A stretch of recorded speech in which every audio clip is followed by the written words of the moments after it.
Alright folks, we have our new plasma table, so this unit is now my mobile unit around the shop, which is good.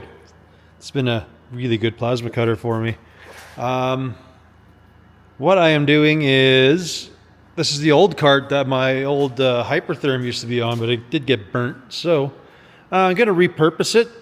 So it's kind of annoying, I'm always dragging this and I got to walk it around. So basically I'm going to modify this cart and we're going to sit the plasma on it. I picked up a set of wheels so we can kind of get it to be a rolly cart again. I'll probably put some different wheels under the front, but for now at least, what I'm going to do is just laser this thing clean. And we're going to do a couple corners of angle just to hold the machine in there, but if I have to take it, I can take it off the cart and kind of go for a walk. But other than that, the cables and stuff all have a place. So yeah, no more dragging this around and sitting it on the ground and doing all that jazz. And then probably make a little tool holder or do something somewhere for some of my consumables so we can kind of have those stay with the cart. Anyways, first things first, going to blast this thing clean and we're going to get some paint on her.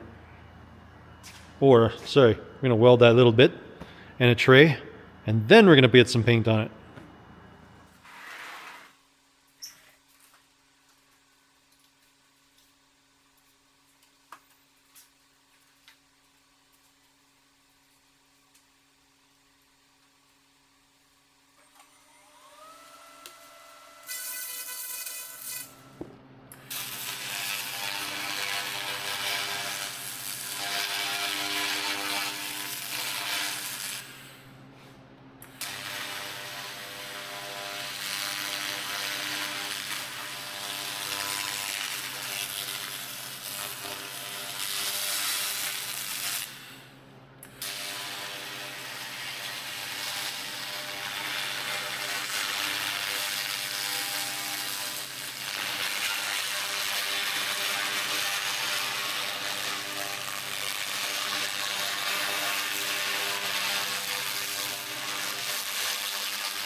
Well, now, that worked out really well.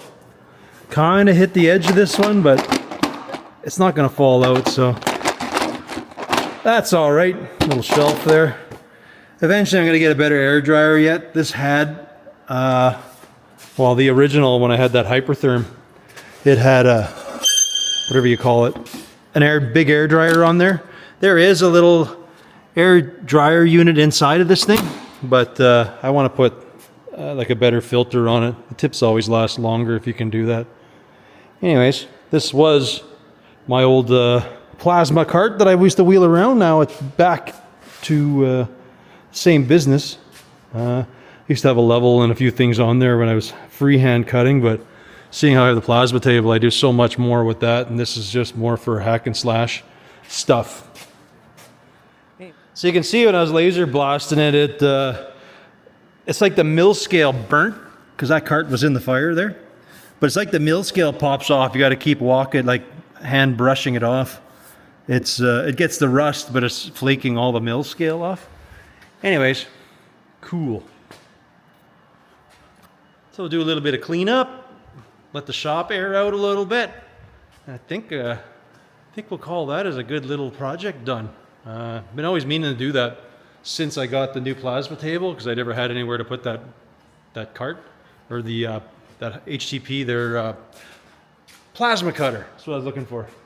I always just had it sitting on a bench somewhere, everything else, and I always like to have a plasma cutter that you can kind of just walk around and quickly cut something. I mean, a feller can use a torch, but it's not always ideal. A plasma cutter is just way more convenient.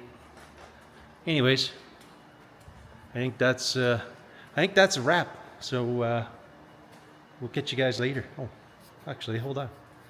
Check out this hot rod. I think we showed it to you last time. I think Richard's coming out tonight to do a little bit of work on there. I don't know my ears. Somebody can school me on this. This is a little modern for me. In high school, this would have been my thing, but I progressively got into older stuff, and then I've never looked back. I still look at these as parts cars now.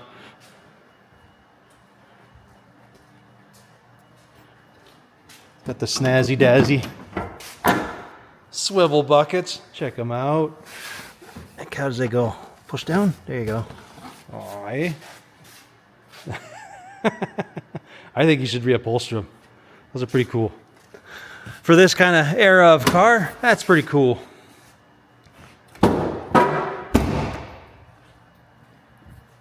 Alrighty. Again, we'll probably have a little bit of that coming up, or a little bit in the background or something. I don't know. Anyways, folks, as always, I want to thank you for watching, and we will catch you on the next one. Later.